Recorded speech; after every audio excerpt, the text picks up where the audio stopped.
Now we're out here, National Rebuilding Day, working on the house. As you can see, we're doing a lot of painting, landscaping. We're happy to be a part of helping Rebuilding Together and especially helping the community. Rebuilding Together is part of our philosophy and culture.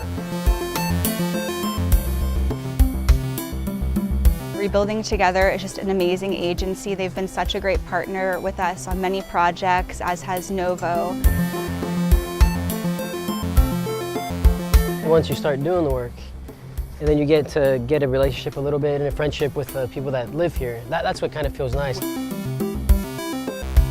There's a lot of homes and a lot of people in the community that definitely need help. We're definitely willing and able to help, so we try and do what we can. Actually, I can't believe that this happened today. It's really a dream come true. These guys have sure put a lot of happiness in my day. A lot of love and kindness. Marvelous, marvelous people in this world.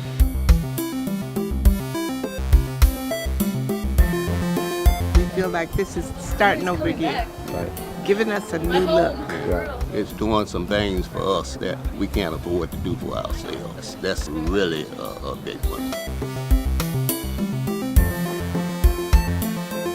It's really about making that transformation and seeing that light in someone's eyes when you've been able to make such a difference. That's what it's really about. Joel Butler, project executive with W.O. Butler Construction. Mike Lynch with Novo Construction. I got to get back to work. So Dimitrios Kanakis, and I'm a project manager at DES Architects and Engineers. My name is Andrea Stillison, and I'm the program director at Kainos. My name is Jim Fowler. I'm the president of Novo Construction and the vice chair for Rebuilding Together Peninsula. With Rebuilding Together forever, wherever we go.